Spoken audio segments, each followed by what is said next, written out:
Bill was an athlete.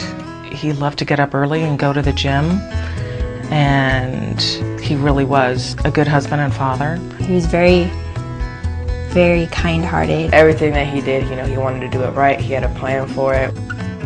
Bill worked for AT&T right out of school and just kind of worked his way up from that until he got his dream job. He ran the executive briefing center. He wanted to stay within the company because of the benefits, and he'd been there long enough that he knew that he wouldn't be able to replace that if he went somewhere else.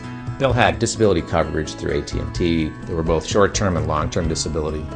And he also had coverage, life insurance coverage through his employer that was a multiple of his salary, and he bought all the extra that he could. And then Bill and Connie both got individual policies, and on top of that, with his retirement benefits, it made sure that Connie and the girls would be in good shape. Summer of 2003, he thought that he had pinched a nerve. He noticed weakness in his right arm, so we went to the doctor and they said, "Oh, you probably pinched a nerve."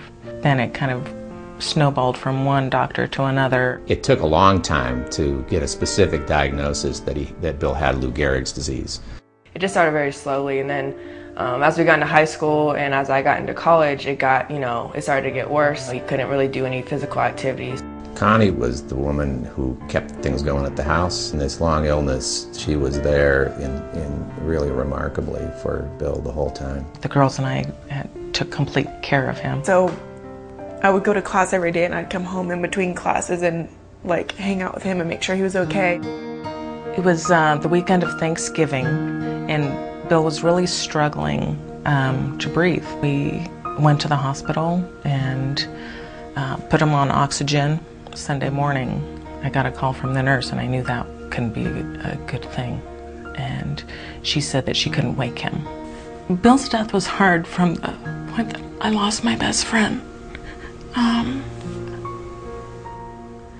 I lost our future.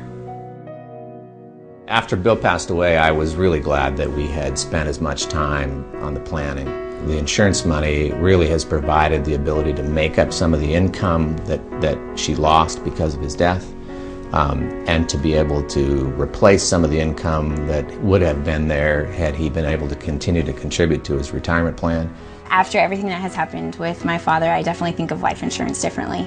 Even though I am so young, I do think that it's important to get a life insurance policy. It was actually one of the first things I did when I was looking for a job, was making sure that, in the benefits package there was an option of life insurance.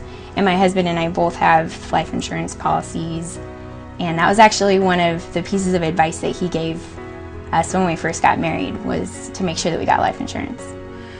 Bill's greatest wish was that we would be able to go on and live in a similar fashion than we had while he was here and while he was still working. It's hard enough losing somebody, but then having to worry about how you're going to make your mortgage, how you're going to put food in the fridge, gas in the car. It's a tremendous relief to not have to worry about that. Life insurance has really made a difference in our lives.